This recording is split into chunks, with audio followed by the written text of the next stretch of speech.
c'est l'heure des héros.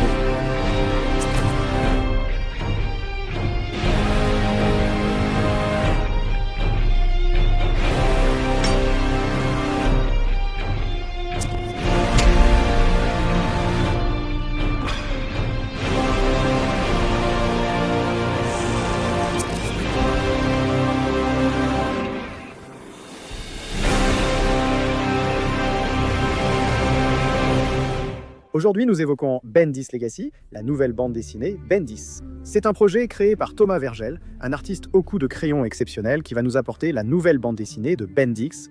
Il présente des événements proches de la série vue, mais en propose aussi de nouveaux, rendant l'histoire différente. Comme le fait que maintenant Tetrax fasse partie de l'équipe Tennyson, ou que ses extraterrestres soient parmi les meilleurs. Mais bon, commençons par le début, avec l'arrivée d'un mystérieux vaisseau dans cette partie de l'univers. Apparemment, c'est Vilgax. Nous le saurons bientôt. Pour l'instant, un être répugnant, à l'apparence clairement mutée, tente de communiquer avec ses supérieurs. À notre surprise, c'est un immense hybride. Celui-ci, dans ses premiers dialogues, nous révèle des informations importantes, comme le fait que cette créature est en réalité un Limax, un ennemi que nous avons pu voir dans la série originale. Ben avait alors réussi à stopper son invasion de la Terre, même si ici cela n'a pas marché. Ce Limax lui dit que l'invasion de la Terre suit jusqu'ici le plan des Chevaliers Éternels. La Force Galactique occupe toujours avec ses armées la planète Jarvin 7. Tout cela a été d'une grande aide puisque personne n'est conscient de leur présence sur Terre. Ou du moins, c'est ce qu'ils pensaient il y a quelques mois. Leurs opérations étaient neutralisées par un individu inconnu, qu'ils allaient ensuite reconnaître comme Max Tennyson. Après la défaite de Vilgax sur Xénon, Ben Tennyson aurait mené une vie normale. 10 ans plus tard, une nouvelle menace extraterrestre surgit, alors que Max avait disparu. Ben devait encore utiliser l'Omnitrix, qui offrait des extraterrestres anciens et nouveaux, parmi lesquels, pour l'instant, on peut mettre en avant Flamme et le grand 4 bras. Celui-là va être surpuissant. Ce qui est bien avec cette bande dessinée, c'est qu'on pourra voir un Ben Tennyson dans des conditions où on ne l'avait jamais vu auparavant. Je rappelle que dans Ben 10 Ultimate Alien et au début de Ben 10 Omniverse, Ben avait 16 ans, un âge justifié pour ses actions. Pas vraiment sauver le monde, mais tu vois l'idée ? Le personnage ayant 20 ans illustre clairement l'objectif du comic. Ils vont littéralement nous montrer comment il devient Ben 10 000. Au cours de cette nouvelle aventure, Ben aura de nouveaux compagnons, la célèbre Gwen, avec ses amulettes magiques. Et la grande surprise de Tetrax, le chasseur de primes, qui a longtemps travaillé pour Vilgax. Le mercenaire pourra offrir à Ben une vaste liste de conseils pour affronter les ennemis.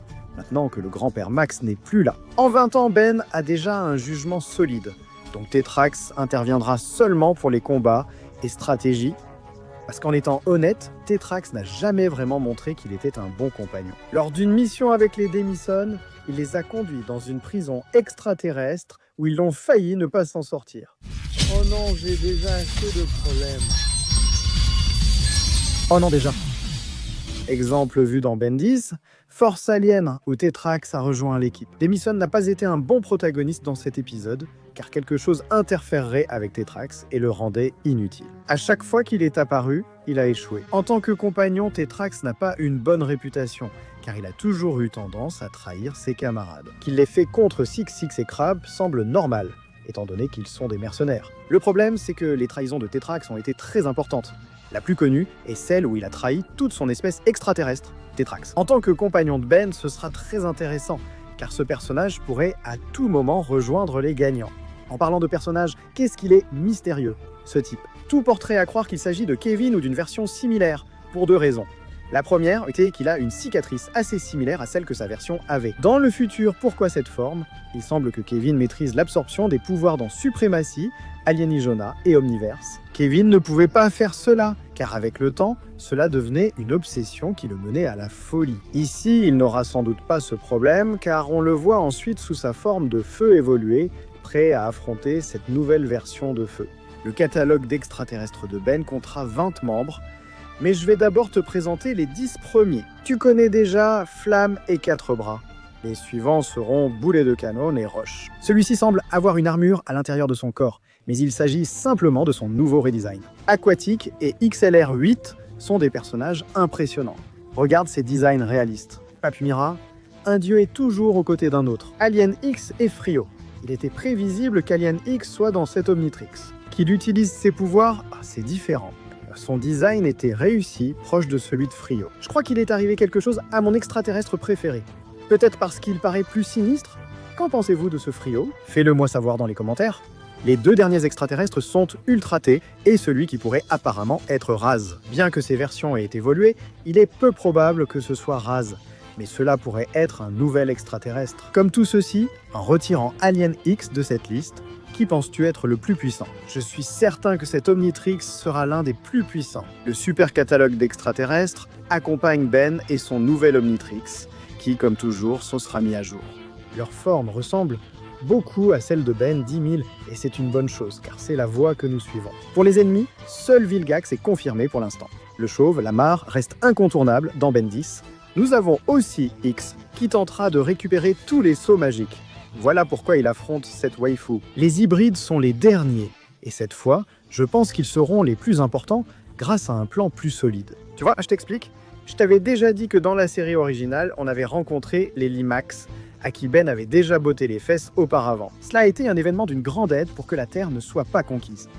Dans cette nouvelle version, les Limax n'ont jamais rencontré Ben Tennyson. Par conséquent, ils ont poursuivi leur plan de capturer les gens et de commencer à les remplacer. Le plan étant si élaboré, les hybrides l'ont pris, affectant les Limax avec les DNA liens et nous livrant à cette version horrifiante.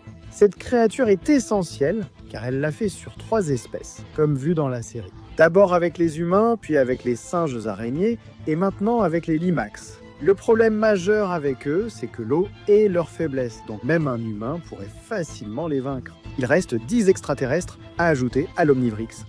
Peut-être que celui ayant reçu le plus de votes sera parmi les 20. Mais bon, tout cela, nous le saurons le 27 décembre, qui est la date de sortie de cette nouvelle bande dessinée. Je te conseille de t'abonner à la chaîne pour suivre toutes les mises à jour de cette bande dessinée. C'est tout pour moi. Avec ces formidables soutiens de la chaîne, je vous dis au revoir. N'oublie pas que je suis Frio 10 000 et avec moi ce sera à la prochaine. Au revoir.